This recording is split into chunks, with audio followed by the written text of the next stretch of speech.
Salam and welcome to part 12 in this Ansari series as we look at who is Maulana Fazlur Rahman Ansari. Once we know who is this man, then we can look at, but then when we get into his lectures, we then understand about the intellectual genius and prowess and academic position for which this man has, held up the banner of Islam, subhanAllah. And today we are looking at his lifestyle from the moral and spiritual transformation in Islam by Abdul Choughley. Please get copies of this book from Ahsan Academy of Research in Spring, South Africa, or from Shelvcraft. May Allah subhanahu wa ta'ala reward all of them abundantly. Now we're looking at today's video number 12, and we're looking at the end, which is towards journey's end of this particular series. Maulana Ansari was a diabetic patient. His strenuous world tabligh journeys, public lectures, writing and teaching took a heavy toll on his health. After the completion of the Quranic foundations, his health deteriorated rapidly. It must be remembered that Maulana Ansari also started another project concurrently with his work, which was to focus on the hadith literature in relation to the teachings of the Quran. This work was a momentous undertaking, and Maulana Ansari could not make significant progress owing to the frailty of his physical condition. With his health unattended and to a large extent diabetes uncared for, irreversible damage was caused to his kidneys. It was on Friday, 3rd May 1974 that he was admitted to the National Institute of Cardiovascular Disease, suffering from a mild heart attack and edema of the lungs. And edema of the lungs gives you problems with breathing. Edema of the lungs, basically you are drowning. You're basically drowning, you've got water in the lungs. On Thursday, the 30th of May, the doctors announced that his kidneys were non-functional and not responsive to the treatment. The concentration of urea in his blood shot up to extreme levels. He was therefore brought home where homeopathic treatment was administered. And when your levels of urea grow up, it means your kidney is not flushing out the toxins in your body. It starts affecting your consciousness, your level of alertness, and your whole body becomes very painful, very tired. You feel really, really sick and miserable. He was therefore brought home. According to Dr. Muhammad Ali Shah, his disciple, his murid, an allopath physician, he had not come across any case in the annals of medical history where the mental faculties were so active, and that's exactly what I said. With high levels of urea, your mental faculties are first to go. But in this case, the mental faculties were so active and vibrant, despite the severity of ailments Maulana Ansari suffered from. Subhanallah, amazing, absolutely amazing. He mustered enough courage to give a concise talk to the medical staff on duty regarding Islamic teachings and the spiritual dimensions of Islam. Subhanallah. Maulana Ansari's mental alertness and concern for the mission of Islam was attested by his family members and close associates. His daughter said in the last days she saw her father walking slowly up and down the room, reciting the poignant verse of the last emperor of the Mughal dynasty, Bahadur Shah Zafar, and this is from the Giver and Taker of Life. And I quote, "I sought and obtained a lifespan of 4 days. 2 have gone in longing for wishing, and 2 are waiting."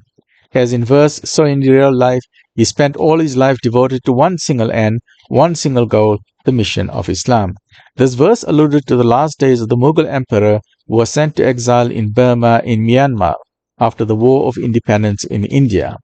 An accomplished poet, he symbolized the last vestige of the glorious and often turbulent Mughal rule.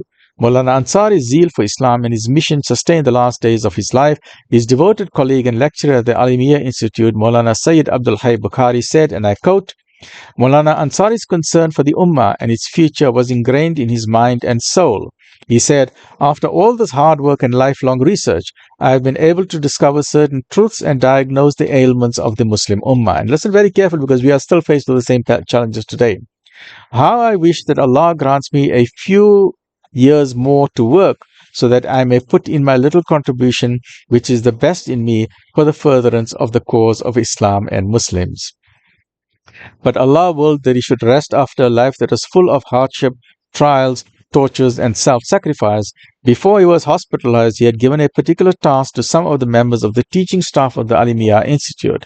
When the writer of these lines visited him in the hospital, he lay in a state of swoon. After a short while, he opened his eyes, looked at the writer. There appeared a feeble smile on his lips, and he said, "How is the work progress?" That was a single thing on his mind. That even in his final moments, how is the work on the Deen of Islam progressing? He was so weak that his voice sounded as if coming from quite a long distance. When he was told it was progressing in the normal way, he sighed and said, "Tell them that I shall see it when I come back home." He did come back home.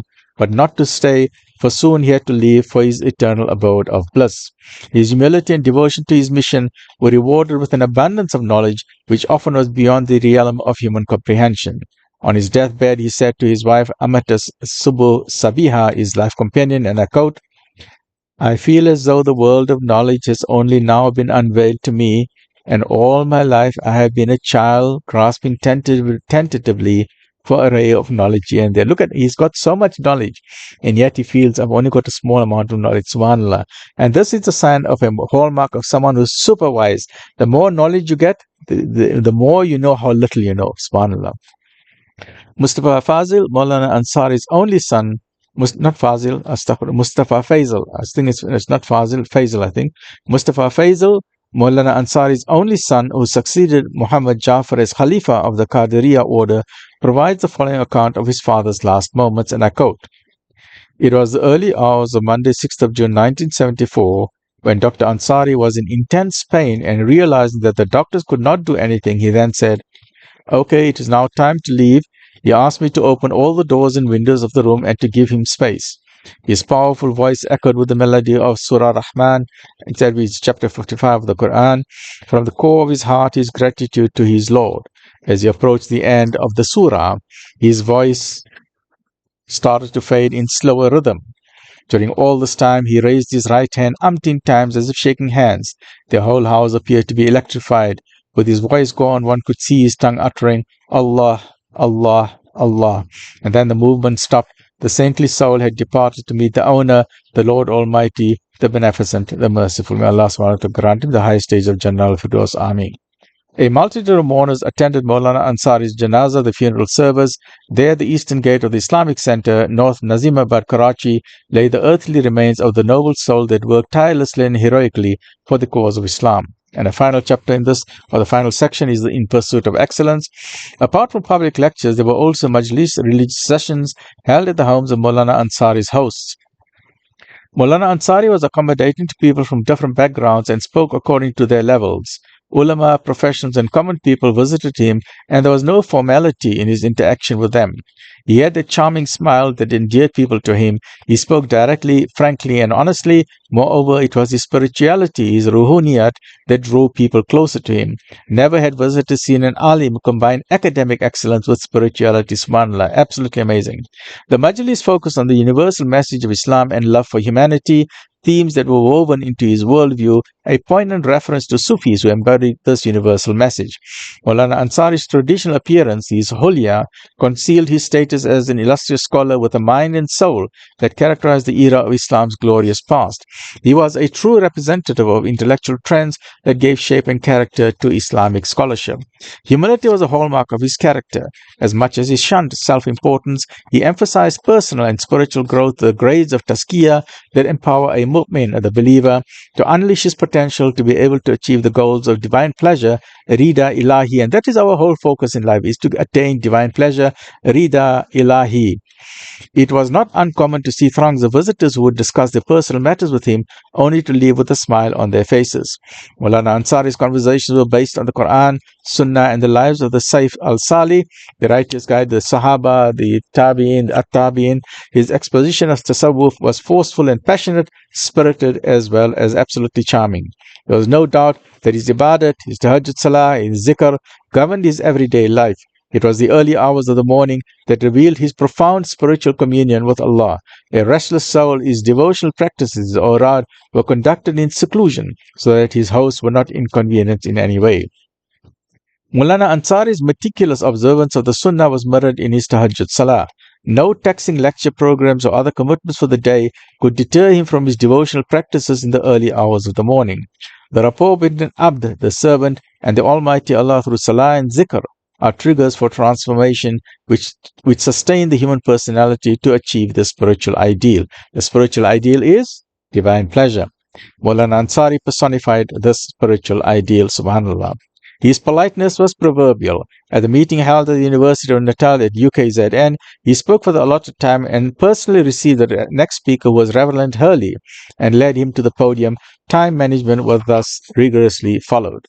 A pertinent reminder was given to the audience on the fleeting nature of life and the futility of creating dissentient fitna by the following comparison.